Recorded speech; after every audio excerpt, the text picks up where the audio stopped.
정보가 필요할 수도 있어요.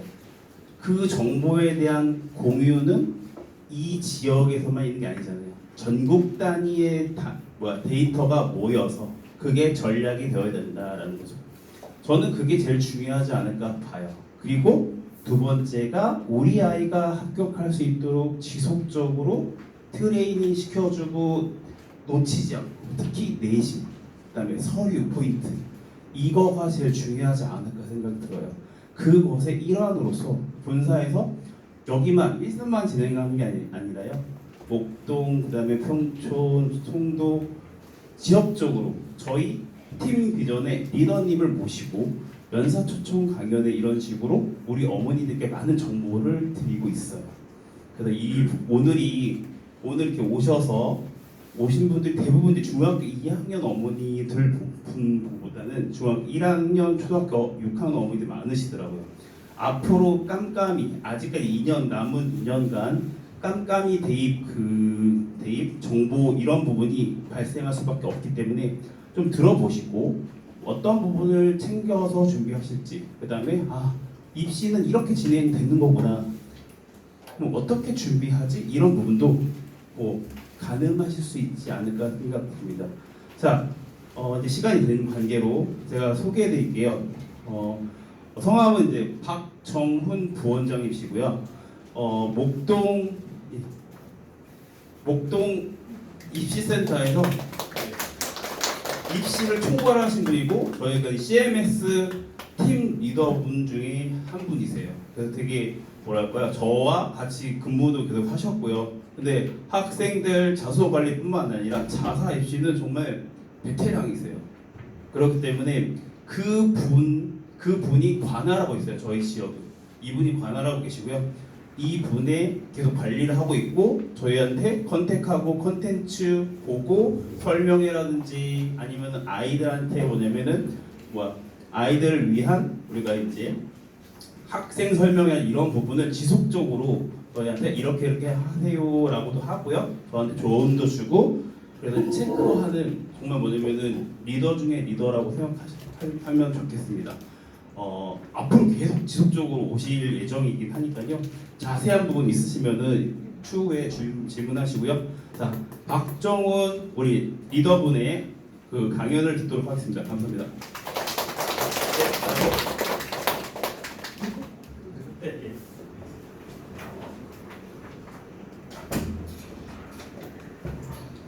네, 안녕하세요. 박정훈입니다. 네. 앞에서 워낙 잘 설명해 주셨는데요. 네, 저희가 이제 아실 분들은 아시겠지만 CMS와 첨단이 합병을 하면서 저희가 크레버스라는 이름으로 거의 학원 교육 기업들 중에서는 최상위권에 속하는 그룹으로 거듭났습니다. 네, 그러면서 워낙 잘 아시겠지만 영재학교 과구는 CMS가 거의 석권했다고 보시다시피 아실 수 있으실 거고요. 네, 이제는 올해부터는 이제 변화하는 입시에 맞춰서 좀 트렌드화 시켜서 자사고에 대한 좀 관심도가 높아지고 있는 이 상황에서 지금까지 저희가 입시를 전혀 안 해봤던 건 아니고요. 목동, 대치, 평촌 이런 큰 규모의 학원들에서는 이미 입시를 오랫동안 치러왔고 일산도 마찬가지로 지속적으로 입시를 치러왔습니다. 근데 올해부터는 좀 더 이거를 좀 프로그램화 시키고 좀 전문성을 좀 더 높여서 모든 센터에서 목동이나 대치 같은 그런 프로그램들을 경험하실 수 있게 하기 위해서, 그러니까 일종의 프로젝트 팀이라고 보실 수 있어요. 거기서 이제 저는 송도, 마포, 일산, 그 다음에 목동까지, 네, 그래서 서부권을 담당하고 있고요. 그 4개의 센터의 뒷바라지를 담당하고 있습니다. 네, 그래서 목동 프로그램에 비해서 전혀 뒤처지지 않게끔 최상의 프로그램을 일산에서도 경험하실 수 있게 하기 위한 본사에서 운영하고 있는 하나의 프로젝트 팀이라고 이해하시면 좋을 것 같습니다. 네. 일단 오늘 제가 준비한 내용들은 이렇게 3가지 주제가 되어 있고요. 일단은 가장 중요한 것은 10번 강조해도 부족하지 않은 건 대학 입시의 변화입니다. 이제 우리 아이들이 대학교를 가야 되는데 그 전에 이제 고등학교를 거쳐서 대학까지 가기 위해서 현재 흐름은 어떻게 흘러가고 있지, 그리고 어떤 부분들을 준비해야 되지 하는 부분들이 가장 중요한 부분이잖아요. 네, 그래서 현재 입시의 변화에 대해서 제가 한번 정리를 해봤는데요. 보시다시피 올해 이제 입학사정관이 입시를 끝내고 나서 어떤 언론 인터뷰에서 이런 이야기를 했어요. 입학사정관으로서 능력 없다고 해도 좋다. 현재 자료로 학생을 평가할 수 있을까? 올해는 학생이 더 안 보이고 숫자와 이수 과목만이 보였다. 왜 그럴까요? 혹시 아시나요? 네. 올해부터 자기소개서도 폐지되고 비교과도 미반영되는 첫 입시 제도였습니다. 네, 그러니까 아이에 대해서 볼 수 있는 건 생활기록부에서도 많이 국한되어 있고 자기소개서도 없는 상황에서 학생부 종합전형을 치러야 하니 아이에 대해서 볼 수 있는 자료가 너무 없기 때문에 결국에 숫자라는 것, 내신 등급만 자꾸 눈이 가게 되는 거고, 그 다음에 이수 과목, 이 아이가 전공 적합성을 확인하기 위해서 어떤 과목들을 이수했는지를 확인하는 쪽이 거의 대다수였다 라고 말씀드릴 수 있을 것 같아요. 이런 식으로 현재 입시가 흘러가고 있습니다. 그러면 구체적으로 도대체 얼마나 변화했길래 그런가 라고 의문이 드실 수 있어요. 자, 보시면 제가 이 설명회를 계속 진행해 오면서 이 전 교과 과정에 자녀를 두신 부모님들한테 정말 안타깝다, 저도 가슴이 많이 아프다 라고 이야기를 했던 시대였는데요. 보시다시피 2021학년도부터 2024학년도까지 입시가 매년 바뀌어왔습니다. 원래 이 입시라는 게 한번 바뀌면 쭉 그대로 가면서 첫 세대가 조금 고생을 하고요. 두 번째 세대부터는 첫 세대 때 이거 준비했더니 이런 대학교를 가더라. 그리고 이런 부분에서 어떤 학교는 가산점을 주니 우리는 미리미리 이렇게 준비하자 라는 좀 모델을 삼아서 이렇게 준비해야 되는 게 있는데, 2021학년도에서 2022학년도로 넘어오면서 소논문 기재도 금지되고 교사 추천서 폐지되는 등 하나의 변화를 겪고, 그걸로 끝이 아니고 다시 2024년도에 와서 비교과 활동, 자기소개서 폐지 등 비교과 활동 미반영, 자기소개서 폐지 등 다양한 변화를 갖춰왔어요. 그러니까 전 년도 입시 자료를 가지고 올해 입시를 준비할 수 없는 상황인 거예요. 그러면 보시면 22학년도하고 23학년도는 똑같았네 라고 생각하실 수도 있는데, 자, 이때 23학년도부터 서울대가 정시에 내신을 반영했습니다. 그러니까 이제 수능만 가지고 아이들 못 뽑겠다. 그래서 자, 여기서 주의하셔야 될 건 내신 반영이라니까 내신 성적만 반영했냐? 그게 아니고요. 학생부 교과 전형과 학생부 종합 전형이 있습니다. 수시에서는. 교과 전형은 내신을 90% 이상 반영하는 제도고, 학생부 종합 전형은 내신과 더불어서 이 아이의 생활기록부 전반적인 부분을 평가하는 겁니다. 그때 서울대가 정시에 반영한 방식은 둘 중에 서울대 수시 종합 전형, 학생부 종합 전형에 가깝습니다. 그래서 이 아이가 어떤 과목을 이수했는지, 그 과목은 어떤 성적을 받았는지, 그리고 그 과목에 대한 선생님의 평가는 어떻게 되었는지를 두 명의 면접관이 서로 의논하지 않고 각각 아이를 평가합니다. A, B, C로. 그래서 그 점수를 기반으로 해서 정시에서 그 반영 점수를 가지고 선발을 했어요. 그렇다는 것은 결국에 앞으로 흘러가는 흐름 속에서 더더욱 이제 학생부, 그 다음에 생활기록부, 그 다음에 학교생활이 점점 더 중요해지는 흐름의 가장 큰 변곡점이었던 것 같아요. 그래서 보시다시피 매년 단위로 입시가 변화했다라고 말씀드릴 수 있을 것 같고, 이때 고등학생 자녀들을 두셨던 어머니들은 정말 깜깜이 입시라는 이야기가 계속 반복해서 나올 정도로 힘든 시기를 보내셨습니다. 그랬을 때, 자, 비교과 미반영 도대체 어느 정도나 되었길래 입시에 그렇게 크게 영향을 주었나 라고 보시면, 자, 요게 생활기록부의 변화였습니다. 그래서 22학년도, 23학년도부터 글자 수를 확 대폭 줄였습니다. 그리고 자율동아리도 제한하고 소논문 기재도 금지하고 진로희망 분야도 대입에 미반영하는 등 여러 가지들을 축소한 다음에 24학년도에 와서 거의 정점으로, 그죠? 자율동아리 대입 아예 미반영시키고 봉사활동, 독서, 수상경력 같은 모든 것들을 다 대입에 미반영하겠다라고 하니까 이제 생활기록부에서 이런 거 다 빼고 보면 도대체 뭘 보라는 거냐 라는 거죠. 입학사정관 입장에서. 그러니까 자꾸 숫자와 이수 과목으로만 눈이 간다라고 이야기를 했던 겁니다. 그러면 이렇게 변화하는 입시 속에서도 그래도 성공하는 아이가 있고 성공하지 못하는 아이가 있을 때 그 가장 중요한 건 아까 앞서서 원장님이 말씀하셨다시피 정보입니다. 어떠한 정보를 가지고 어떻게 준비하겠는데, 그래서 제가 준비한 건 3가지 정도로 요약을 할 수 있을 것 같고요. 첫 번째는 변화해. 근데 그때 변화할 때 맞춰서 나도 같이 따라서 움직여주면 얼마든지 성공할 수 있다. 그렇다면 수시의 변화는 내신이 제일 중요하다고 말씀드릴 수 있을 것 같죠. 내신이 9등급제에서 5등급제로 정한이 되었습니다. 그래서 1등급의 비율이 4%에서 10%로 대폭 늘어났어요. 그러니까 어머니들이 우리 아이 1등급 받기 훨씬 수월해졌네, 아이 좋아졌다 라고 오해하실 수도 있습니다. 그게 왜 오해냐? 자, 보시면 기존 9등급제에서는 수시 전형을 준비할 때 보통 1.0에서 1.2 일반고 기준이겠죠. 1.0, 1.2 거의 극상위권 아이들은 의대, 그 다음에 1.4까지가 스카이, 그 다음에 2.0 안쪽 들어가면 이제 서성한, 요 순서대로 대략 본인이 어느 정도 레벨대의 대학을 진학해야 되겠구나라는 이런 세부적인 분류가 있었습니다. 근데 이제 5등급제로 변화하면요 어떻게 될까요? 1.0부터 2.0 등급 아이들이 모두 다 그냥 다 1.0이 돼버립니다. 그러니까 조정석이 이런 이야기를 하잖아요. 너도? 야 너도? 나도. 그죠? 야 너도? 나도. 너도 나도 1.0. 그러니까 예전 같았으면 1.7, 1.8 정도 될 만한 아이도 1.0이 뜨니까 의대?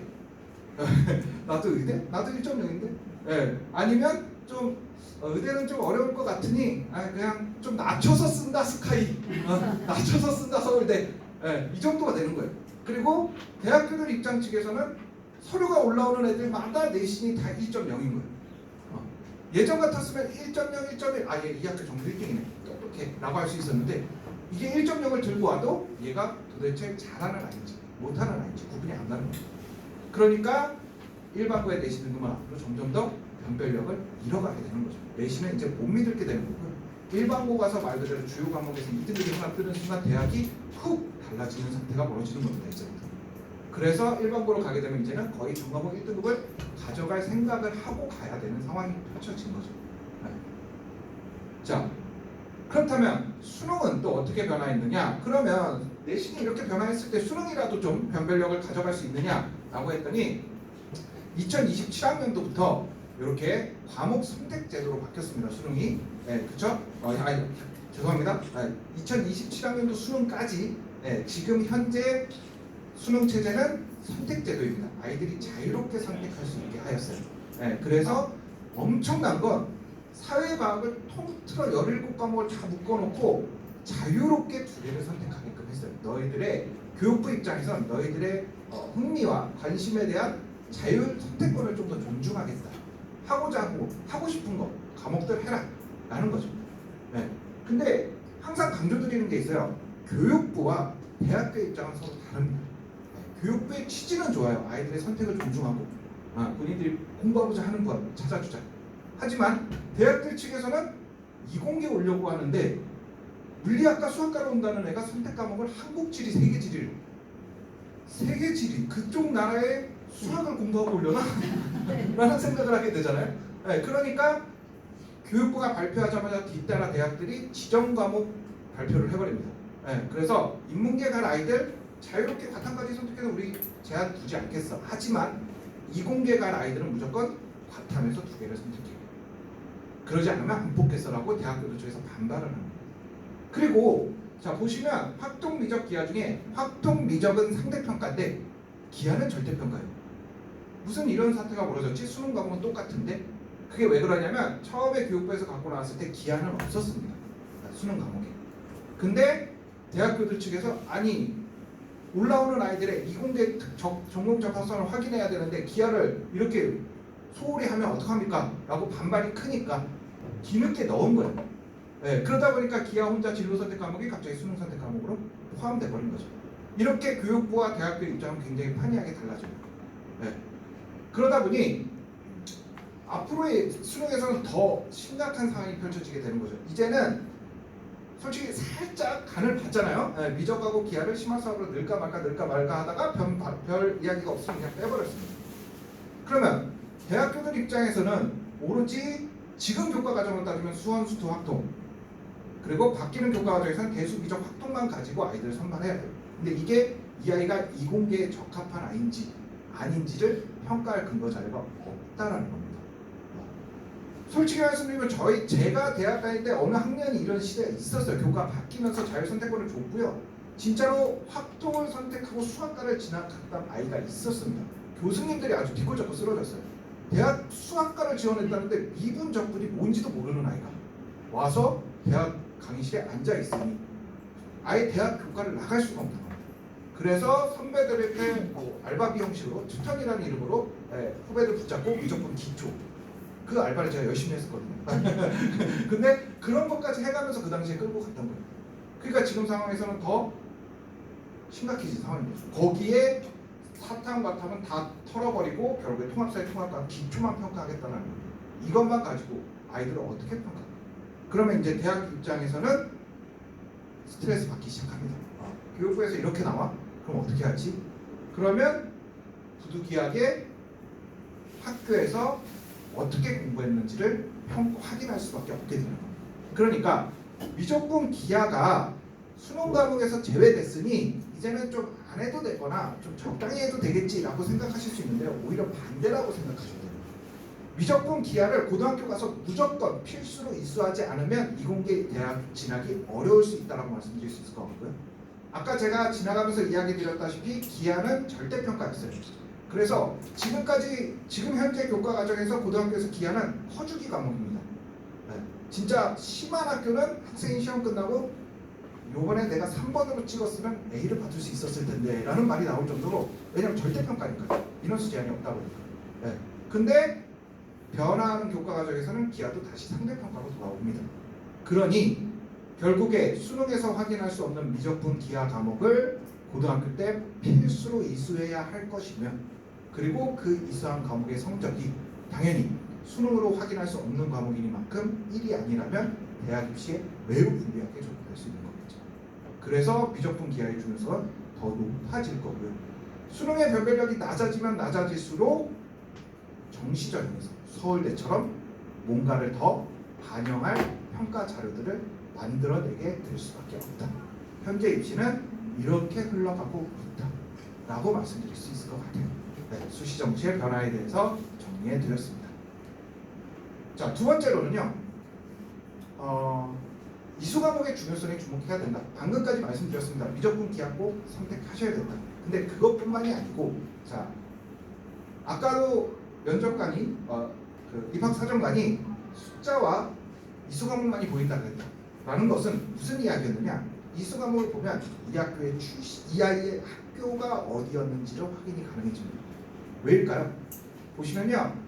서울 내에서 서울대 진짜 많이 보내는 일반 고등학교의 교과 평정표입니다. 보시면 8개 과목을 1, 2, 3학년 동안 선택해서 들을 수 있게 되어 있고요. 총 12학급 중에 기하는 11학급을 연다. 그러니까 2개 학급, 인문계 아이들은 안 듣는 아이들도 있을 수 있으니까. 근데 보통 12분의 10 정도는 기하를 이수하게끔 한다. 라는 거고요. 그 다음에 미적분 10개 학급, 그 다음에 확통 8개 학급. 근데 경제수학과 인공지능수학은 2개 학급만 열어주겠다. 그만큼 듣는 아이들이 많지 않다라는 거죠. 그러니까 아무래도 수능에 포함되어 있는 과목 위주로만 집중해서 학습하게끔 되어 있습니다. 그런데 자, 특목고 같은 경우에는요, 어느 한 학교에 이제 교과 과정표를 보시면 과목 수가 16개나 됩니다. 그래서 그런데다가 앞에 수준도 적어놨어요. 선택하기 편하게. 야, 이 정도 난이도야. 잘 고민하고 선택하려무나? 그러면서 이렇게 과목들이 16개가 화려하게 열려있고요. AP가 붙은 과목들은 대부분 대학 기초과정이라고 보실 수 있어요. 그래서 대학 기초과정에 통계학이나 미적분학을 공부할 수 있게끔 구성되어 있고, 자, 그 다음에 제가 인공지능을 위한에다 빨간색을 넣은 건 뭐냐면, 이 학교가 이산수학과 선행대수학을 매년 수업으로 열어왔다가 요즘에 AI가 대세니까 작년도부터 갑자기 과목 이름 앞에 인공지능을 위한이라는 말을 붙였어요. 조금이라도 더 전공적합성에 가까워져라. 공대 계열에서는 인공지능, AI 현재 아무래도 가장 큰 뉴스 빅 관심사잖아요. 그거를 하기 위해서는 이산수학과 선행대수학이 필요하니 이걸 이수해야 된다라는 걸 어필할 수 있는 겁니다. 그러니까 이 아이가 이수한 과목만 봐도 일단은 이 아이는 분명 특목고다라는 걸 확인할 수 있다는 거예요. 그래서 변화하는 현재 입시에서 특목고가 자꾸 유리하다라는 이야기가 그만큼 수업의 자율권을 갖고 있으니까 본인들이 자체적으로 수업을 짜고 운영할 수 있는 권한을 가지고 있기 때문에 입시에 최적 어떻게 깔아야 어디 대학에 잘 갈 수 있을까? 어떻게 깔아야 어느 대학에서 우리 학교인지 확인할 수 있을까? 라는 걸 어필할 수 있다. 자, 그리고 세 번째로는요. 생기부가 정말 글자 수가 많이 줄었는데요. 근데 그것보다 더 중요한 사실이 있어요. 보시면 그 생활기록부에 글자 수 제한은 있는데 결국에 그걸 기재해 주는 건 선생님입니다. 선생들이 얼마나 열정과 정성을 가지고 작성해 주느냐에 따라 그 내용의 양이 질이 달라지게 된다는 거죠. 자, 보시면 자, 비교과의 미반영으로 인해 내신의 중요성이 매우 높아졌다. 생기부에서 당연한 거죠. 그 다음에 이수 과목에 따른 유불리가 뚜렷해졌다. 방금 전까지 말씀드렸습니다. 자, 이제부터 세 번째, 비교과가 미반영이라고 해서 봉사활동을 전혀 하지 않아도 되는 것은 아니다. 이건 알고 계셔야 된다는 거예요. 교내 봉사활동이 반영되기 때문에 교내 봉사활동이 다양하게 구성되어 있는 학교를 선택하는 게 중요하다. 그게 모든 학교가 교내 봉사활동은 어차피 똑같지 않냐라고 생각하실 수 있는데 한 가지 예를 들면 일반고 같은 경우는 대부분의 봉사활동을 보면 교내 봉사활동 대청소가 많아요. 80%가 교내 대청소입니다. 네, 근데 특목고 같은 경우 외부 활동이 많아요. 안양천 쓰레기 줍기나 어떤 행사 도우미 이런 것들은 학교 자체적으로 앞으로 외부 봉사활동이 반영이 안 되니 학교가 그냥 나서서 외부 활동에 다 같이 가서 하고 봉사활동을 기재해 줄 수 있게 하겠다. 이런 전략적인 봉사활동이 진행되고 있고요. 그 다음에 독서도 미반영되니 앞으로 책 안 읽어도 돼가 아니고 책을 읽은 걸 독서록에 기재할 게 아니고 과목 선생님을 통해서 새뜨게 드러나게끔 해야 된다. 독서는요, 입시가 아무리 변화해도 독서만큼 중요한 건 없습니다. 네. 왜? 대학교가 선발하고자 하는 건 이 아이가 올라와서 우리 학교의 전공을 잘 따라갈 수 있을까? 그러면 우리 전공에 대한 관심이 있어야 되고 그거에 대한 기초 학문이라도 공부한 게 있다면 좀 더 뽑아주고 싶어지는 겁니다. 그러니까 내가 로봇에 관심이 있으면 로봇에 관련된 책을 읽어야 되는 거고요. 그 다음에 의사에 관심이 있으면 의료 활동에 관련된 책이 읽었어야 되는 거잖아요. 기존에는 그걸 독서록으로 채워서 넣었는데 이제는 독서록에 채울 수 없다면 놔버리는 게 아니고 과목 선생님을 통해서 새뜨게 어필할 수 있어야 된다. 내가 책을 읽고 이런 부가적인 활동을 해서 이런 게 새뜨게 드러날 수 있게 선생님과 학생의 긴밀한 협조가 중요하다. 그 다음에 생특과 행특의 중요성이 더 높아질 수밖에 없죠. 이제 독서나 봉사활동 이런 것들이 못 보다 보니까 결국에 방금 말씀드린 대로 학생과 선생님의 긴밀한 협조가 굉장히 중요해졌는데 그럼으로써 더더욱 이제 선생님의 역할이 매우 중요해졌다. 이거는 대입뿐만이 아니고 고입도 마찬가지입니다. 중학생 애들 정말 간혹 제가 수업하다 보면 선생님 막 이렇게 심증이 나서 왔습니다. 왜? 그랬더니 과학 선생님 마음에 안 들어서 수업 시간 내내 엎드려 있다 왔어요. 정말 위험한 행동입니다. 네. 그 선생님이 그 아이의 생기부에 어떻게 적어줄지 모르는 거예요. 최대한 좋은 관계를 유지해야 된다. 과목 선생님이랑. 그래서 어쩔 수 없는 거잖아요. 그렇죠? 네. 그래서 앞으로 선생님의 정말 손에 굉장히 큰 게 달려 있다라고 말씀드릴 수 있을 것 같습니다. 그러면 이런 생기부 역시 일반고하고 특목고의 차이가 크냐라고 보시면, 자, 여기 실제 생기부의 이제 내용을 가져온 겁니다. 제가 보시면 일반고의 통합사회, 특목고의 통합사회 똑같은 과목이에요. 제일 먼저 눈여겨보셔야 될 건 글자 수 차이가. 실제로 이게 제가 특별하게 이것만 뽑아온 게 아니고 제가 평균적으로 여러 1년에 굉장히 많은 생기부를 접해보는데 그 중에서 대다수 일반고는 500자에 가까운 글자 수를 채워주는 선생님은 거의 못 봤습니다.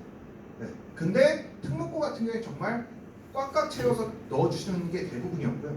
그거보다 더 중요한 건요. 고입을 준비하든 대입을 준비하든 아이들의 생기부 컨설팅을 할 때 이 아이의 생기부가 잘 돼 있느냐 안 돼 있느냐는 뭐를 갖고 평가하느냐, 양도 양이지만 중요한 건 질이에요. 질. 이 아이의 활동에 대한 선생님의 관심이 보여야 되는 겁니다. 보시면 일반고 같은 경우에는 가상여행기를 작성함, 뭐 어쩌고저쩌고 해서 약화시킨다는 의견을 작성함. 느낌 오시나요? 전문가들이 보기에 이건 뻔한 겁니다. 수행표까지 제출한 거예요. 작성했으니까. 네. 근데 밑에 보시면 어떠한 주제를 가지고 논리적으로 논평 및 발표를 해서 아이들끼리 서로 의견을 교환하고 그 다음에 창출될 수 있다는 점을 근거를 들어 반대 측 입장을 반박함. 그러니까 상대방이랑 의견을 주고받는 거예요. 서로. 나 이렇게 찾아왔는데 내 입장에선 이래. 근데 너는 이래? 근데 마지막에 문화해문과든 창설적 주장을 요약 정리해 호소함까지. 왜 나를 이해 못 해주지? 이런 상황인 거야. 너네 이렇게 해줘야 돼. 라는 것들을 이렇게 보시면 이 글자 내에서 수업 안에서 이 아이가 어떤 행동을 했는지가 하나의 스토리로 보이는 거죠. 그리고 제일 중요한 건 마지막에 아이에 대한 평가가 들어가야 돼요. 이런 활동들을 통해서 이 아이는 경제학적 사고가 굉장히 우수한 아이다. 그래서 경제 관련 학과에서 뽑아가려면 이 아이 뽑아가셔야 된다. 경제학적으로 아주 우수한 아이예요. 이런 학생에 대한 평가가 들어가는 것. 그러니까 저도 이제 생기부 컨설팅을 할 때 이런 평가, 선생님의 개인적인 평가가 얼마나 많느냐를 봅니다. 자, 중학교 자녀를 두신 분들은 실제로 생활기록부 11명을 출력해보세요. 보시면 대부분 수학 같은 경우는 소인수분해, 수와 계산 이런 부분으로 시작합니다. 소인수분해에 대해서 공부하고 수의 체계에 대해서 이해함. 이거 다 복사 붙여넣기예요. 정규생이 다 똑같습니다. 네, 근데 학생에 대한 이 아이가 뭐에 대해 어떤 열정적인 모습을 보였고 수학적 사고력이 높음, 이런 문장 한 문장이 있느냐 없느냐에 따라 생기부가 좋다 나쁘다를 평가하는 겁니다. 하다못해 자 보시면 예체능조차도 확연하게 차이가 나죠. 네, 보시면 일반고 같은 경우는 50일째에서 그냥 끝났습니다. 네, 근데 밑에 굉장히 많은 내용을 잘 채워져 있고 마지막에 자신의 생각을 논리적으로 잘 설명합니다. 진짜 중요한 게 뭘까요? 엄청난 게 숨겨져 있습니다. 일반고에는요, 체육 선생님인데 체육에 관한 이야기가 없어요. 아니, 체육 선생님이 써준 내용인데 학습 태도와 언행이 바르며 행동이 이 아이 그냥 착한 아이야. 체육 선생인데 아이가 운동을 어떻게 했는지 아니면 단체 활동을 어떻게 했는지 친구들과의 협력을 어떻게 했는지를 적어놓은 게 아니고 이 아이는 그냥 심성이 착하고 바른 아이입니다 라고 하고 끝납니다. 그러니까 이 정도의 차이가 있다. 그래서 더더욱 앞으로 흘러가는 입시 시장에서 이런 걸 보았을 때 특목고는 유리해질 수밖에 없다. 근데 이걸 근거로 해서 제가 이제 3가지 정도를 정리합니다. 왜 꼭 특목고에 가야 하나요? 라고 물어보신다면 첫 번째로는 풍부한 입시 관련 노하우, 그 다음에 수준 높은 강의력, 입시에 최적화된 학교 프로그램. 입시에 최적화된 학교 프로그램은 아까 보여드렸던 거를 근거로 하시면 될 것 같고요. 풍부한 입시 관련 노하우는 뭐냐면 일단 기본적으로 특목고를 고민하실 때 기존에 이제 지금 바뀌는 내신 5등급 체제가 아니고 9등급 체제 어머니들은 이런 고민들을 제일 많이 하세요. 우리 아이가 특목고에 가서 내신이 오히려 안 나와서 대학을 못 가면 어떡하지? 라는 고민들을 많이 하시죠. 그래서 일반고 가서 차라리 1점 초반대를 끌고 가서 수시를 쓰는 게 유리하지 않을까? 라고 하면서 일반고하고 특목고를 저울질 하시는 분들이 많았어요. 앞으로 입시에서는 이제 일반고의 변별력이 떨어지기 때문에 그런 어머니들 많이 감소하시겠죠. 근데 풍부한 입시 관련 노하우는 뭐냐면 어느 특목고 같은 경우에는 이제 제가 입시 끝나고 이제 아이들이 대학 갔다 저 어디 학교 합격했어요 엄청 많이 놀러 옵니다 학원으로. 이렇게 서울대 야구 점퍼 같은 거 입고 와서 한여름에 갑자기 점퍼를 입고 와서 뭐 하는 거야? 이걸 꼭 입고 다녀야 된다 막 이런 거. 한여름에 이런 거 입고 오는데 이제 물어보잖아요. 그러면 보통 이제 특목고 자사고 전국 단위 자사고 같은 경우에는 1.78대 아이들이 거의 없답니다. 1.9, 2.0만 만들어도 전국 1등. 왜냐하면 수학을 1등하는 아이가 국어나 다른 과목에서는 수학이 1등급인 아이가 국어나 이런 데서 4, 5등급도 나오는 경우가 흔하답니다. 각자 잘하는 과목이 다르니까. 각자 잘할 수 있는 본인의 장점이 다르다 보니까 내신 능력이 막 들쑥날쑥하는 거예요. 그러니까 어찌 보면 일반고 가서는 무조건 1등급을 다 받아야 된다는 압박감에서 조금 해소될 수 있는 거예요. 자, 내가 잘할 수 있는 과목에서 내신을 잘하고 조금 못하는 과목은 노력은 하되 내려놓는 건 아니고 노력은 하되 일단 그런 부분 전략적으로 선택할 수 있고 그랬을 때 그러면 대다수의 아이들이 2점대 내신을 가지고 대학을 잘 갈 수 있을까라고 고민하시는데요. 보통 2.34 9등급제에서 2.34 정도만 되면 서울대 치대 정도는 갑니다. 실제로 갔고요 그 아이가. 그리고 3.0인 아이가 서울대 자율전공학과를 합격했어요. 참고로 지금은 서울대 공대보다도 자율전공학과 더 경쟁률이 높고 더 커트라인이 높습니다. 그러다 보니까 어찌 이런 일이 벌어질 수 있지? 학생부 종합전형이기 때문이죠. 상위권 메이저 대학들일수록 학생부 종합전형을 실시하고요. 그러면 생활기록부 안에 보인다는 겁니다. 이 아이의 자율 동아리 하나의 이름만 봐도 이거는 어느 학교에 있는 동아리다. 이게 어느 학교 출신이네.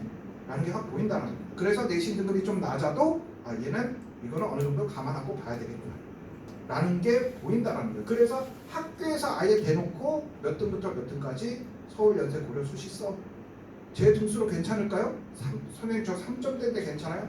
너네 선배들 다 그렇게 해서 갔어. 써 괜찮아. 라는 이런 상담이 이루어진다는 거예요. 그동안 입시를 치러왔던 경험을 토대로 해서. 대부분 학부모님들이 고등학교를 선택할 때 제일 먼저 우선적으로 따지시는 건 그 학교의 실적이잖아요. 왜? 많이 보내봤으니까 그만큼 뭔가 더 알 거야. 라는 게 진리인 겁니다. 그만큼 학교에서 입시에 대한 정보를 빠삭하게 알고 있고 그거에 맞춰서 입시를 준비하기 때문에 오히려 특목고의 아이들이 더 대학을 잘 갈 수 있는 비결이 거기에 있다. 첫 번째, 그거를 강조드리고 싶고요. 보시기만 하셔도 일단은 입시 실적 자체가 일반고하고 비교할 수 없는 높은 실적임을 눈으로 확인하실 수 있잖아요. 이 정도로 많은 아이들이 상위권 대학에 진출하고 있다 라고 말씀드릴 수 있을 것 같고요. 그 다음으로 제가 두 번째 이유를 좀 손꼽아 본다면 이거는 뭐 앞서서 계속 말씀드렸습니다. 내신 5등급제로 변화한다면 일반고에 대한 내신 변별력은 떨어질 거고 그러면 아무래도 특목고에게 좀 더 관심이 갈 수밖에 없다. 자, 세 번째로는 우수한 아이들과 경쟁 속의 실력 향상, 기숙사 생활을 통한 편안함이다. 이건 뭔 소리냐면 이것도 뭐 제가 길게 설명드리지 않아도 아시죠? 주변에 친구가 누가 있느냐에 따라 우리 아이는 쉽게 흐름에 따라 가잖아.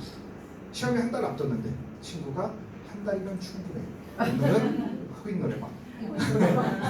오늘까지 코인 노래방. 근데 갑자기 내일도 오늘까지 코인 노래방. 이런 경우가 있고 반대로 어느 학교를 갔더니 친구가 없어. 어디 갔나 했더니 이미 독서실에 자리 맡으러 간 겁니다. 밥도 안 먹고. 그러면 나도 약간 위기가 제도 하는데 이런 분위기가 형성이 된다. 그리고 기숙사 생활을 통한 편안함. 이거는 정우당의 자사고의 기숙사의 매트리스가 편안하다는 게 아니고 우리 부모님들 아이들 학원 보내놓고 학원에서 전화 오면 살짝 긴장하시잖아. 우리 아이 혹시 학원 안 갔나? 오늘도 숙제 안 했다 그러면 어떡하지? 기숙사 보내놓으면 걱정하실 게 없다. 상산고 전주에 있습니다. 차비 안 주시면 못 올라와요. 대학 갈 때 보자. 대학 입학식을 엄마가 꼭 갈게. 네, 이건 살짝의 농담이었고요. 그 무엇보다 중요한 건 어떤 특목고 같은 경우에는 실질적으로 기숙사를 10시까지 못 들어가게 통제를 하는데요. 학교 수업이 끝났는데 그럼 뭐하지? 이 아이들은 운동장을 매야 하나? 그게 아니고요. 비교과 활동을 하든 동아리 활동을 하든 아니면 독서실에 가서 자기주도 학습을 하든 뭘 하든 할 수 있는 활동들을 하고 기숙사에 들어가는 거예요. 학교 자체적으로 아예 통제를 하겠다는 거예요. 네. 그럴 정도로 학교 안에서 하루가 타이트하게 맞춰서 돌아간다는 거예요. 그게 그 무엇보다 큰 장점일 수밖에 없다라고 말씀드릴 수 있을 것 같습니다. 그래서 이건 뭐 더 말씀드리지 않아도 현재 입시 워낙 언론에서 계속 강조드리고 있잖아요. 변화하는 입시에서는 일반고보다 특목고가 유리해진다라고 이야기를 하는데 저는 개인적인 생각으로는 유리해진다가 아니고 그동안도 유리했는데 더 좋아진다라고 항상 말씀드리고 있습니다. 그동안도 훨씬 더 합격할 수 있다면 대학으로 갈 수 있는 좀 더 수월한 길이 열리고 학교 안에서 다 모든 걸 케어해 주기 때문에 그 부분에 있어서 그 어떤 일반고와도 비교할 수 없다라고 말씀드릴 수 있을 것 같습니다. 자, 그래서 전국 단위 자사고는요 이렇게 지금 9개 학교가 있는데요. 전국 단위로 모집하는 학교들 총 10개인데 하나고 같은 경우는 이제 서울 단위로만 모집하기 때문에 일산 CMS는 해당이 안 될 것 같고요. 근데 왜 하나고등학교는 이제 광역 단위 자사고가 아니고 전국 단위에 포함시키냐면 이제 프로그램이 아까 말씀드린 자율권을 얼마나 가지고 있느냐.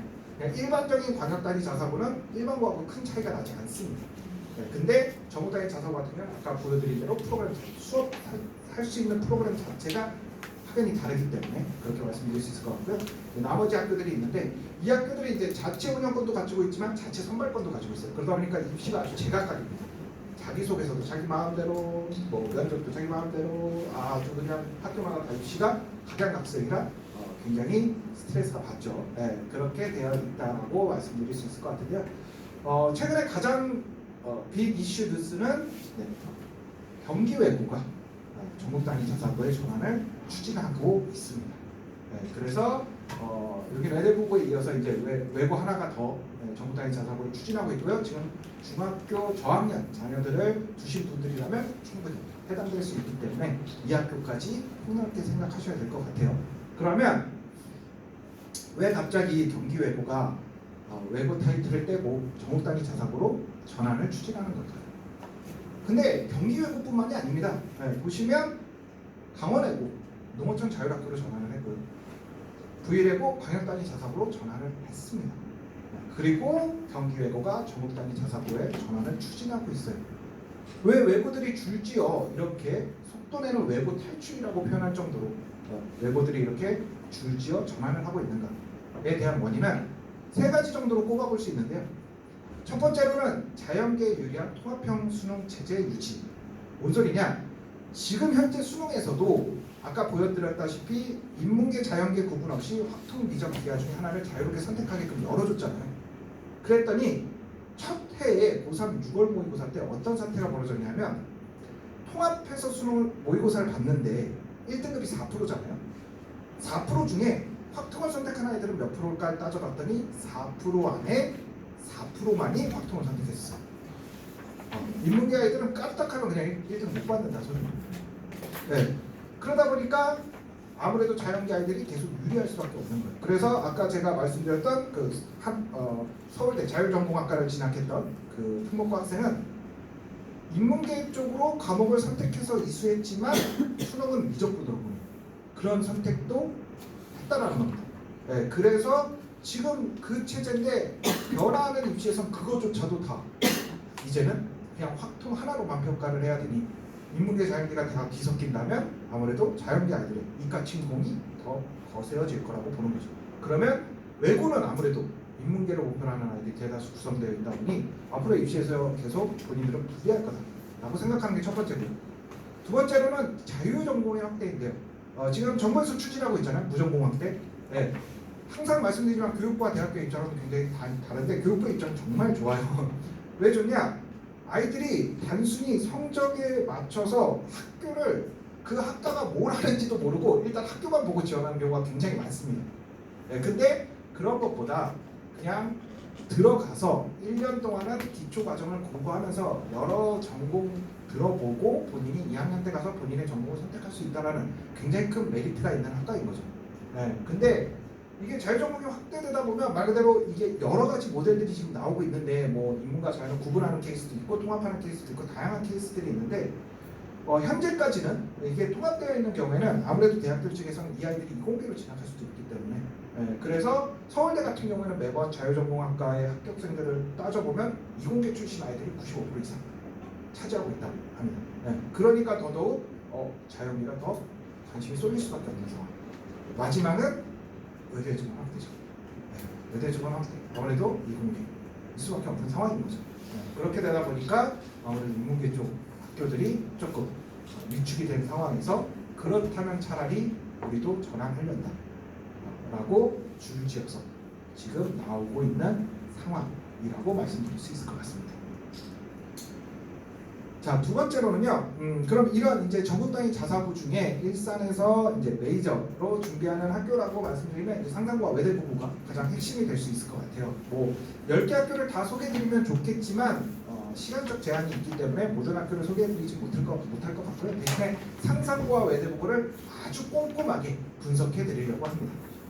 그래서 자, 상상고등학교 보시면 일단 그 무엇보다 의치한 실적이 매우 우수한 학교죠. 그리고 남자를 2배수 많이 뽑아요. 남자 교육사를 잘못 지었다는 소문이 있긴 한데 그건 저만의 소문이고요. 어찌됐든 남자를 2배수 많이 뽑다 보니까 남자하고 여자하고의 경쟁력이 정말 극과 극으로 차이가 많이 납니다. 그래서 정단위 자사고는 여자애들이 조금 불리해요. 아무래도 대부분이 이제 기본적으로 주요 과목에 내신을 반영하다 보니까 우리 남자아이들은 어머니들이 잠시 눈 돌리는 사이에 갑자기 어디선가 비가 툭 튀어나옵니다. 사고를 치고 오는 경우가 종종 있어요. 이건 성별 차이가 아니고 통계적으로 좀 그런 경향이 좀 있다 보니까 여자아이들이 워낙 꼼꼼하잖아요. 본인 내신 챙겨가는 것도 수행평가 챙겨가는 것도 그러다 보니까 이제 여자아이들이 좀 많이 지원을 하는 상황에서 남자를 더 많이 뽑으니 아무래도 남자 경쟁률은 낮고 여자 경쟁률은 높아요. 그래서 상상고 같은 경우에는 이제 2학년 1학기부터 3학년 1학기까지만 내신을 반영하고 국영수의 사회과학은 선택입니다. 학기별로 자유롭게 선택은 안 되고요. 사회를 선택하면 모든 학기는 사회, 과학을 선택하면 모든 학기는 과학. 그러니까 내가 사회나 과학 중에 둘 중에 하나에 B가 있다면 그거를 1차 서류에서 다른 과목을 선택하면 강점 없이 지원할 수 있다는 거예요. 그랬을 때 여자 경쟁률이 매년 높아지고 있는 상황에서 여자아이들은 일단 기본적으로 B가 있으면 어렵다고 봐요. 남자 아이들은 2학년 때 B 2개 정도까지는 저희가 작년까지 계속 학교를 지켜왔습니다. 남자 경쟁률이 좀 낮다 보니까. 그리고 보통 면접의 기회를 좀 폭넓게 줘요. 네, 그러다 보니까 근데 앞으로 변화하는 시장에서는 올해부터는 이제 특목고가 워낙 좋아진다라는 계속 언론 뉴스가 나오고 있다 보니까 남자 경쟁률이 만약 여자 경쟁 2.5를 넘어서 여자 경쟁률에 가까워진다면 아마 B가 2개는 택도 없을 것 같고 1개조차도 위태위태해질 수 있다라는 상황일 수 있을 것 같고요. 그 다음에 태권도 전형이라는 게 있어요. 신기하죠? 저거는 다른 학교들 같은 경우에 이제 태권도 전형이라면 뽑아서 태권도 선수로 키우는 거잖아요. 이건 태권도 선수로 키우는 전형이 아닙니다. 초대 이사장 홍성대 이사장님께서 태권도를 너무 좋아하셨어요. 태권도 4품 이상을 보유한 학생들에게 주는 특별 전형이에요. 4품이면 거의 한 8살에 시작해서 중3까지 쭉 시켜주는 거예요. 그런데 그 조건을 만족한 아이들을 따로 선발하는 거고요. 뽑히면 그냥 일반 전형 아이들과 같이 똑같이 수업 들을 수 있는 전형입니다. 네. 그리고 태권도를 워낙 좋아해서 1학년 때 태권도를 다 기본적으로 필수로 듣게끔 과목에 들어가 있다고요. 기초 과목. 그래서 뭐가 좋은지 상상해보려는 아이들이 매번 흰티 차고 사진을 찍어서 보내요. 도복에 흰티 차고 이렇게 손을 올리고 저한테 자꾸 사진을 보내오는데 흰티가 뭐가 좋다고 그렇게 차고 다니는지 모르겠으나 네. 왜냐면 태권도를 아예 안 하고 간 아이들은 흰티를 차게 되니까요. 근데 태권도 전형으로 들어간 아이들은 당당하게 꼬부띠를 차고 있겠죠. 조금 어깨에 힘 좀 넣고 그래서 태권도 전형 같은 경우에는 복불복입니다. 네, 어떨 때는 일반 전형보다 경쟁률이 낮을 때도 있고요. 어떨 때는 높을 때도 있어요. 네, 대신에 태권도를 준비하는 아이들은 내신에 B가 있는 경우가 좀 많기는 해요. 네, 그러다 보니까 태권도 전형 준비하는 아이들 중에 내신이 괜찮은 아이들 같은 경우는 저는 보통 서류를 첫째 날에 내지 말라고 해요. 서류를 3일 동안 낸다 그러면 보통 상상고는 첫째 날에 거의 70~80% 다 냅니다. 왜냐면 서류를 접수하고 그 서류를 보내야 되니까. 네. 그러면 첫째 날이 지나면 경쟁률이 대부분 나와요. 그러면 어느 쪽이 유리하느냐 유불리를 따진 다음에 선택을 하는 게 더 낫다. 내가 그 다음날 서류를 들고 전주까지 내려가는 한이 있더라도. 네, 그래서 그런 특별한 전형이 있는 학교다라고 말씀드릴 수 있을 것 같고요. 상상고 같은 경우에는 영재학교나 과거를 준비하던 아이들의 합격률이 높습니다. 비밀은 무엇이냐? 남자아이들이 이렇게 B가 있어도 합격하는 대표적인 이제 학교들 그리고 민사고나 뭐 이런 기타 특별한 학교들은 왜 그러냐면 학교 내신보다도 더 중요한 평가 기준이 있기 때문입니다. 자기네들이 스스로 이 아이를 평가할 수 있는 다른 근거 자료가 있기 때문에 생활기록부에서 내신이 좀 부족하거나 하는 부분들은 무마시킬 수 있다. 그게 뭐냐? 자, 상상고는요. 일단 기본적으로 자기소개서, 자기주각습, 인성, 그 다음에 특별한 건 독서 3권을 쓰게끔 해요. 자기소개서.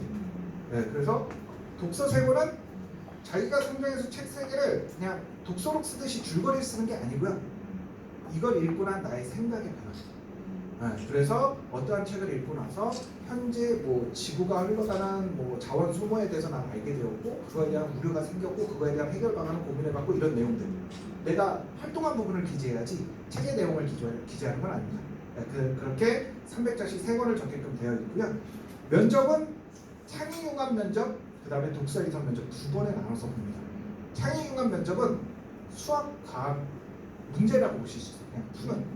어떤 문제가 나오냐? 자, 이런 문제가 나옵니다. 60강. 을미년, 병수년 계산하는 거. 최소 공배수 문제. 이거 시간만 충분하다면 학부모님들도 충분히 하실 수 있는 정도거든요. 요게 이제 오방색까지 포함해서 그런 거 있잖아요. 황금 돼지띠에 붉은 닭띠에 계산하는 거. 네, 그게 이런 실생활 관련 수학 문제들이 많이 나옵니다. 네, 작년에 여자 같은 경우에 이제 도로 명주소 이런 게 도형 기하 관련해서 문제가 나왔고 이런 식으로 실생활 관련 문제들이 제시문을 길게 주고 남자아이들 같은 경우에 바코드 문제가 나왔고 이런 실생활 문제들이 제시문 길게 주고 아이들한테 20분 동안 풀고 들어오게끔 합니다. 네, 그래서 풀고 들어오면 아이한테 답 확인하고 질문하고 그 다음에 혹시 틀린 게 있다면 면접 시간이 남았을 때 기회도 줘요. 너 3번 틀렸는데 다시 풀어볼래? 이런 식으로. 네, 그래서 그 시간 내에 얼마나 잘 답변하느냐. 그런 다음에 이 아이가 바로 다음 면접 대기실로 넘어갑니다. 기존 대기실로 돌아가면 그 아이한테 이제 문제를 알려줄 수 있으니까 뒷문을 타고 가겠죠. 또 흘러 갑니다. 네, 그 다음에 이제 독서인성 면접 대기실에 가면 또 다른 제시문을 줘요. 자, 이렇게 네. 상황별 제시문을 길게 주고 읽고 아이의 생각을 물어봅니다. 네, 근데 둘 중에 뭐가 중요하냐? 그럼 무조건 창의융합이 중요해요. 이거는 그냥 아이의 생각을 듣는 논리적인 관점을 바라보는 거라면 창의융합은 수학적 능력을 평가하는 거기 때문에 창의융합 다 맞으면 그냥 합격으로 가는 지름길이라고 합니다. 상상 그렇게 보실 수 있어요. 그래서 이렇게 수학 그 다음에 독서 이성 두 번에 나눠서 보고 제시문을 주고 풀고 들어가서 발표하고 남는 시간에 자소서나 독서에 관련돼서 물어보고 이렇게 진행된다 보실 수 있고 끝나고 나오면 또 대기실로 이동해서 또 대기를 합니다. 무슨 대기를 하느냐? 상상호는 요즘 이제 보통 이틀 보거든. 남자 여자 나눠서 그러면 이제 문제가 유출될 수 있잖아요. 그러니까 남자 보는 날 아침 타임이 있고 점심 타임이 있어요. 아침 타임이 다 들어가고 나서 점심 타임 아이들이 오잖아요. 점심 타임 아이들이 대기실에 다 들어갈 때까지 아침 타임 아이들은 못 나오는 거예요. 그날 문제는 똑같으니까 남자들끼리 문제 똑같으니까 가둬둡니다. 면접 1번이면 정말 최악인 거예요. 11시, 12시까지 계속 대기실에 대신에 영화를 틀어준다고. 작년에 나홀로 집에 들었습니다. 그래서 대기실에 앉아서 영화를 열심히 보다가 나오는. 네, 그래서 대신에 남자하고 여자 날짜가 다른 날은 문제가 서로 다르요. 이렇게 구성되어 있다라고 보실 수 있고 이제 자소서 관련된 질문은 상상고하고 외대고하고는 면접이 완전 극과 극입니다. 상상고는 자체적으로 평가할 수 있는 창의융합과 독서 인성 제시문을 주고 풀게끔 하니까 자소서는 깊이 있게 물어보기보다는 직관적으로 물어봐요.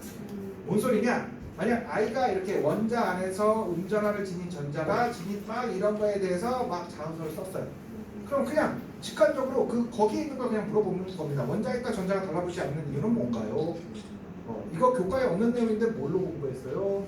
네. 그 다음에 내용이 어려웠을 때는 어떻게 잘 해결했나요? 이런 식으로 직관적으로 그 자소서에 있는 내용들을 그냥 질문하듯이. 그 다음에 정말 작년에 봤던 것 중에 제일 쉬웠던 거는 유전법칙에 대해서 아이가 정말 깊이 있게 썼는데 첫 질문이 유전법칙이 뭔가요? 이런 직관적인 질문들도 나오긴 합니다. 네, 꿀이죠 그럴 때는. 네. 그 다음에 독서 이렇게 아이가 백범일지에 대해서 아까 독서 3권 쓴다 그랬잖아요. 그러니까 백범일지에 대해서 이렇게 적었습니다. 김구 선생님의 독립에 대한 열정과 민족에 대해서 이렇게 열심히 적었는데 면접 질문이 역사가 현대 사회에서 무슨 의미를 갖는가? 이 책을 읽었으니 너의 생각을 한번 이야기해봐. 그 다음에 백범일지가 후대에 전달되지 않았다면 무슨 일이 벌어졌겠는가? 요 정도 난이도의 면접 문제가 출제되고 있다 라고 말씀해 주실 수 있을 것 같아요. 그래서 상사는 그 무엇보다 중요한 건 수학창입니다. 아이의 수학적 능력이 중요하기 때문에 영재학교나 과거 준비하던 아이들이 나중에 이제 상상고를 준비하게 될 경우 합격 가능성이 높다라고 말을 하는 게 아까 수학창의 정도의 문제는 과거 대비반 아이들 같은 경우는 기초 문제 정도 수학창의 책이라고 해서 수학창의 정도로 해갖고 대부분 다 학원에서 푸는 문제집 선이에요. 중등 교과를 벗어나진 않기 때문에 내용 문제가. 그래서 수학적으로 과학적으로 월등한 아이들 그리고 과학 문제를 그렇게 많이 출제되지는 않습니다. 거의 대부분 수학이고요. 보시다시피 그래서 수학 창의가 거의 합격을 당락을 결정짓는다라고 알고 계시면 도움이 될 것 같습니다. 그랬을 때 상상고의 가장 큰 빅 이슈는 뭐냐면 이 사회통합 지역인재 올해부터 20% 각각 의무 선발해라. 그러면 어떤 학교들이 문제가 되냐면 이렇게 5개 학교가 문제가 됩니다. 왜? 나머지 학교들은 이게 전국단위 자사고가 동시에 올해부터 10개 이게 아니고요. 처음에 이제 시범 모델로 운영을 하고 그 다음에 이런 문제점이 있어서 이런 시행 법령을 내놓고 그 다음에 추가로 몇 개 학교가 또 개설을 하고 이런 식으로 가다 보니까 기존 시행령 이전에 세웠던 학교들은 그동안 이제 사회통합이나 이런 거에 대한 제한이 없었던 거예요. 근데 올해 이제 시행령이 다 개편이 되면서 모든 학교들이 동등하게 사회통합 20%, 지역인재 20% 선발해라. 그러면 들어가 볼까요? 그리고 보시면 사회통합이 전체 인원 336명 중에 20명밖에 안 써요. 비중이 굉장히 적죠. 그러면 사회통합 인원을 늘릴 수밖에 없는 상황이 되는 거죠. 그러면 일반 전형의 인재를 줄일 수밖에 없는 거죠. 그럼 경쟁률은 올라갈 수밖에 없다. 그래서 상사고의 경쟁률은 올해 더 올라갈 거라고 보는 거고 남자아이들도 이제 B를 안심하고 받을 수 있는 상황은 아니다 라고 말씀드릴 수 있을 것 같아요. 그래서 이 5개 학교들이 이제 경쟁률이 올라갈 거라고 바라보고 있는 거고 가장 큰 문제는 상사고는 비교도 할 수 없는 민사고가 있습니다. 민사고는 그동안 160명 뽑을 때 지역인재 1명, 나머지 사통 하나도 안 뽑고 이렇게 뽑았었거든요. 네, 근데 지역인재 이제 강원도 아이들 20% 채워넣어야 되고 사회통합 아이들 20% 채워넣어야 되니 속이 타죠. 처음에 대안학교로 전환하겠다라고 큰소리 쳤다가 다시 원점으로 돌아가서 아니다 생각해 보겠다라고 했는데 결국에 이제 얼마 전 학교 설명회에서 결국에 강원 이제 20% 뽑고 그다음에 사회통합 20% 뽑기로 해갖고 아마 인사고의 경쟁률은 다른 학교들보다 더 월등히 올라갈 거라고 보고 있습니다. 그래서 이 이슈를 눈여겨봐주셔야 될 것 같다. 상상고는 아마 경쟁률이 전체적으로 올라갈 거다라고 보는 게 맞을 것 같습니다. 저는 이건 개인적인 궁금증이지만 남자를 쪽에서 많이 뽑았는데 어느 쪽에서 줄일까? 반반 줄일 것인가? 아니면 남자 쪽을 좀 많이 줄일 것인가? 그거에 따라 또 딸 두신 부모님들 입장에서는 그것도 굉장히 큰 관심사가 될 수 있죠. 가뜩이나 여자 아이들이 경쟁률이 높다는 그런 상황이라고 말씀드릴 수 있을 것 같습니다. 자, 용인 한국외국어대학교 부설고등학교. 이름 참 길죠. 보통 외대국어라고 이야기를 하는데 외대국어 요즘 인기가 정말 급상승하고 있습니다. 매년 단위로 입시 실적이 계속 상승 곡선을 그리고 있고요. 스카이뿐만이 아니고 서울고려 연세뿐만이 아니고 의치한 실적이 거의 이제 굉장히 높게 올라오면서 메이저 의치한 그 다음에 서울 연세 고려까지도 실적이 워낙 좋게 나오다 보니 최근 가장 원하는 학교 급부상하고 있는 만큼 그만큼 어려워진 학교이기도 합니다. 정말 서류도 잘 돼 있고 면접도 잘 보는 아이들이 간혹 떨어지기도 하는 그런 학교라고 보실 수 있고요. 자, 그래서 외대고고 같은 경우는 본인들이 학교 설명회 때 당당하게 자신 있게 얘기합니다. 수시, 정시, 반반 균형 잡힌 학교 우리 학교가 최고다. 네, 정말 그 말대로 수시, 정시가 거의 반반 균형이 잘 잡혀 있고 그러니까 우리는 수시에 특화된 아이들, 정시에 특화된 아이들 다 어우를 수 있다라고 자신 있게 이야기하는 부분일 수 있고요. 이게 이제 눈여겨 보셔야 될 건데. 아까 말씀드렸다시피 상상으로 남자를 둘이서 많이 뽑았어요. 그리고 보통 이제 그 외는 남녀 반반 정도 뽑습니다. 아무래도 기숙사를 운영해야 되니까요. 아이들을 성별을 섞어서 기숙사를 운영할 수는 없으니까요. 근데 외대부고는 성별 상관없이 뽑겠다고 합니다. 만약 올해 남자아이들이 많아 그럼 그거에 맞춰서 기숙사 바꿀 거야. 여자가 많아 그럼 여자에 맞게끔 바꿀 거야. 우리는 성 상관없이 그 해 우수한 아이들을 뽑아갈 거야. 라고 하다 보니 남자와 여자의 비율이 거의 3.5로 여자아이들이 많아요. 그러니까 어찌 보면 여자아이들한테는 더 유리할 수 있는 학교인 거죠. 다른 학교들 같은 경우에는 반반 뽑으면 무조건 여자 경쟁률이 높아요. 상상고 남자 둘이서 많이 뽑으니까 여자 최악. 근데 여기는 성별 상관없고 여자아이들이 평소에 더 많이 뽑히니 그만큼 덜 부담을 가져도 되는 학교다 라고 생각할 수 있는 거죠. 근데 반대로 남자아이들, 아들을 두신 분 입장에서 살짝 부담으로 다가올 수 있겠죠. 네, 그런 상황이라고 볼 수 있고요. 그 다음에 국제인문 자연 3개의 트랙을 운영합니다. 이게 뭔 소리냐? 지금 고등학생들은 엄연히 고교 과목 선택제도예요. 인문계 자연계 그동안 이제 지금 부모님들 시대에는 보통 그렇잖아요. 1학년 때 공부하다가 수학 망치면 문과, 수학 잘 보면 이과 이렇게 갔는데 네. 이제 통합돼서 문이과가 없는 상황 자유롭게 선택해라고 하지만 교육부에서는 하지만 결국에 아이들이 선택할 수 있는 과목은 정해져 있어요. 네, 이공계 갈 건데 미적분 기하 선택 안 하고 대학 잘 갈 수 없죠. 네, 정해져 있는 겁니다. 네, 그래서 이렇게 엄연히 고교 과목 선택 제도를 적용해야 되는데 외대고고 같은 경우는 그냥 국제 인문 자연 3개의 트랙이 정해져 있어요. 국제는 이제 외국으로 나가야 돼요. 인문계, 자연계 애초에 나눠놓고 교육하겠다고 네, 그거에 맞춰서. 네, 그 다음에 면접 같은 경우에 여기가 이제 면접이 굉장히 아까 상상고하고 극과 극을 다닌다고 했는데 여기는 자기소개서에서만 면접 문제를 추출한다라고 얘기를 해요. 그럼 생기부는 안 보냐? 자기소개서에 생기부 관련된 내용을 기재한다면 관련된 내용은 생기부를 들춰볼 수 있다. 근데 너네가 생기부 관련된 내용을 자소서에 적지 않으면 우리는 안 본다 라고 이야기를 해요. 그러면 이 학교 생기부 엉망이어도 괜찮겠다가 아닌 거예요. 생기부를 그냥 차라리 다른 학교는 생기부 질문이 있으면 물어놔도 보죠. 체육이 B인데 왜?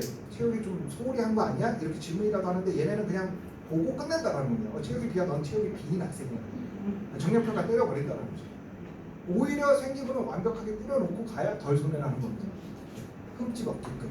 네. 그리고 자소서에서 3개의 질문을 물어보는데 4분씩 줍니다. 질문 하나에.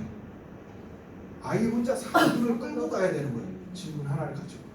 그것도 면접관이 물어보는 것도 아니고 면접실에 들어가면 이렇게 A 문제가 있고 뒤집으면 세 문제. 자 1번부터 답변해 보세요. 되게 무뚝뚝한 표정으로. 학교에서도 이야기합니다. 왜냐하면 자기네들이 웃거나 이러면 혹시 아이가 본인이 합격했다고 오해할까봐 인상 쓰면 떨어졌다고 오해할까봐 갑자기 막 울고 나가는 애가 있으니까 면접 다 끝나고 너 왜 울고 나가? 그랬더니 저 떨어진 거 아닐까요? 세 번째 면접까지 저를 엄청 찔러보셨는데 이런 경우가 있을 수 있어서 무뚝뚝한 표정으로 면접관은 임하는 거고 아이는 4분간 답변하는 거예요. 근데 그러면 결국에 외대부고는 지구력이 중요해요. 아이가 길게 이 질문에 대한 답변을 끌고 가야 되는데 거기에 또 조건을 또 답니다. 어떤 이야기를 하냐? 질문의 논지에서 벗어나는 이야기를 하면 또 감점을 하겠다. 그러니까 시간 4분을 채우기 위해서 억지로 이야기 갖다 붙이면 감점하겠다. 그러니까 본인이 자소서에 대해서 정말 폭넓게 알고 있어야 되고 그 질문에 대한 이해도가 높아야 된다는 거예요. 그래서 아이들한테 강조합니다. 4분에 너무 얽매이지 마. 2분 30초, 3분에도 상관없어. 네가 할 수 있는 이야기, 네가 전하고자 하는 말을 정확히 전달해야 돼. 그리고 외대부고뿐만이 아니고 모든 특목고를 다 통틀어서 똑같이 이야기합니다. 자소서는 절대 있어 보이고 대학 논문이나 이런 거 막 끌어다 쓰지 마.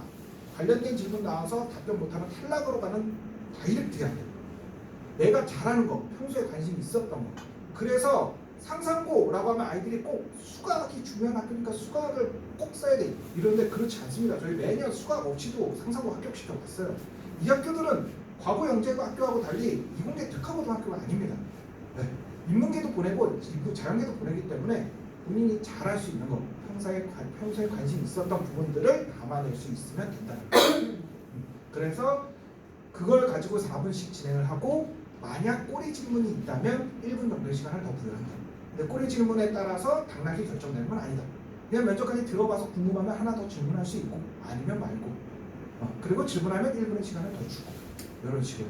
그래서 당연히 4분을 끌고 가야 되니 질문 난이도는 높아요. 네. 보시다시피 아이가 나는 케플러 제2법칙이 타원형 궤도에 대해서 케플러 2법칙에 대해서 열심히 자소서에 적었습니다. 그랬더니 케플러 2법칙에서 행성이 일직선으로 나아가려는 힘이 사라지게 된다면 이 법칙이 어떻게 되나요? 라고 물어봤어요. 자, 이 아이는 탈락했습니다. 서류도 다 줘요. 왜 그랬을까요? 행성이 일직선으로 나아가려는 힘이 존재하지 않는다. 제가 과학 부원장한테 면접 끝나자마자 보냈어요. 우리 아이 면접 잘 본 것 같아요? 과학 질문이 나왔는데 들뜬 마음에 그랬더니 이거 면접관이 질문한 거 맞나요? 네. 문제에 오류가 있네요. 그러면 아이가 문제의 오류를 찾았어야 되는데 찾지 못하고 본인의 생각을 4분 동안 열심히 이야기하니 탈락했습니다. 면접관이 혹시 몰라 한 번 더 확인합니다. 네. 일직선으로 나아가려면 그 힘은 어디서 생기나요? 혹시 자꾸 너 일직선으로 나가려는 힘이 있다고 하는데 그거 어디서 생겨나는 건데 한 번 더 확인. 그때까지 눈치채지 못하면 탈락이랍니다. 그래서 외대부고는 정말 서류도 좋고 다 좋았던 아이들이 가끔 이 지역에서 진짜 공부 잘하는 애인데 한 대 떨어지는 경우가 있어요. 문제가 정말 노리고 함정을 파고 나왔는데 그거에 대한 오류를 찾아내지 못했다. 그래서 그 과학본의 마지막에 그 얘기를 하시더라고요. 이거 물리투를 공부했다면 쉽게 답할 수 있는 질문이었는데 그러니까 아이가 본인이 공부하지 않은 분야에서 썼다. 네, 그래서 본인이 잘하는 거, 잘할 수 있는 걸 써요. 또 다른 예시는 요건 이제 작년에 합격시킨 아이인데 네. 생태 탐방 동아리에서 난데림의 주요 수정 뭐 이런 수목의 유전 편향이 깨진다는 것을 결론을 내렸다라고 했더니 우리나라의 수목이 유전 편향에 깨짐으로써 유전 편향과 관련지어 설명해봐라 이런 식으로 이 정도의 문제가 출제된다는 거죠. 깊이 있게 굉장히 이거에 대해서. 그 다음에 꼬리 질문으로 우리나라 숲이 난데림으로 천이가 되더라도 난데림 고유의 생물들이 차로 또 들어오기 때문에 문제가 없는 거 아닌가 이런 질문들이 꼬리 질문으로 붙을 수 있습니다. 이 아이는 아주 퍼펙트하게 답변을 잘 해서 작년에 합격했습니다. 굉장히 들뜬 마음으로 굉장히 남들은 이제 엄마가 못 본다고 굉장히 슬퍼하는데 굉장히 비난하면 사부라도 빨리 들어가고 싶다고 하면서 들어갔던 아이 인상에 남아있고요. 자, 그래서 이렇게 이제 인성에서도 이런 질문들이 나옵니다. 네, 보시라는 거예요. 한번 이 아이가 이제 인성 분야로 그러니까 위에 보시면 자기소개서 지원동기및 졸업부 진로계획 자기조학습 인성 세 가지 주제로 1,500자를 쓰게 되어 있습니다. 그랬을 때 보통 강조하는 게 자기주도 학습 글자를 많이 써야 돼요. 진짜 혼자 준비하는 아이들이 그냥 질문이 3개니까 500, 500, 500 생각하는데요. 지원 동기 같은 경우에는 다른 아이들하고 차별성을 두기가 어렵습니다. 이 학교의 인재상에 제가 잘 맞는 것 같아서 이 학교에 지원합니다. 라는 이유가 거의 대부분이에요. 대부분이 하나랍니다. 그러니까 길게 쓸 필요가 없다는 거예요. 네, 그리고 인성 같은 경우는 꼭 아이들 처음에 과제를 주면 저기 노인복지회관에 가서 할머니 어깨를 주물주물 했더니 집에 계신 할머니가 생각나서 눈물이 고였다, 막 눈에 눈물이 고였다, 막 이렇게. 아이들은 인성이라고 하면 본인의 착한 마음만 어필하려고 해요. 봉사활동 했다가 이런 거에서 찾습니다. 근데 인성은 꼭 그런 건 아니에요. 물론 봉사활동도 해당되지만 뭐 단체 활동, 그 다음에 본인의 리더십, 그 다음에 동아리 활동, 이런 어떠한 사람과의 관계에서 본인이 어필할 수 있는 어떤 부분이든 상관없는 거예요. 네, 그래서 이 아이 같은 경우는 배구부 주장으로서 내가 이렇게 이끌어왔다 라고 이야기를 하는 거예요. 그리고 간혹 이런 이야기도 합니다. 자율동아리 어차피 길게 기재되지 않거든요. 네, 자율동아리를 기재했으면 내가 그 동아리 리더라고 우겨도 돼. 어차피 확인할 수 있는 방법은 없어. 그래서 항상 중요한 건 생활기록부에 기재가 되는 게 중요하다. 독서, 책 제목과 저자만 기재가 되기 때문에 꼭 책을 독서록을 이쁘게 제출할 필요는 없다. 최대한 많이 다양하게 제출해놔라. 나중에 입시는 그때 가서 준비하면 된다. 입시는 있는 그대로 하려고 하면 어렵습니다. 우리 아이들의 하루 일과는 똑같잖아요. 학교 학원집, 학교 학원집. 갑자기 우리 아이가 집에 와서 갑자기 비이커를 꺼내더니 연구 실험을 하거나 화학 실험을 하는 건 아니잖아요. 그러면 뭘 가지고 자소서를 쓰고 준비하지? 그러면 항상 강조합니다. 10%의 진실에 90%의 허구를 담아. 약간의 과장은 필요하다 반드시. 네, 근데 그거를 내가 확실하게 이해한 범위 안에서 어느 정도 기재할 수 있다면 끌고 갈 수 있다는 거예요. 그러니까 내가 동아리 활동을 열심히 했든 안 했든 열심히 했다라고 어필할 수 있으면 되고, 내가 그 동아리를 끌고 갔다 생각하면 되고, 내가 그 동아리를 완성했다라고 설명할 수 있으면 된다는 거예요. 네, 그래서 이렇게 인성 주제가 나왔을 때는 면접 질문으로 굉장히 제가 보기에도 되게 어려운 변형적 리더십에 대해서 어떻게 생각할 수 있는가에 대한 질문이 이렇게 다뤄질 수 있습니다.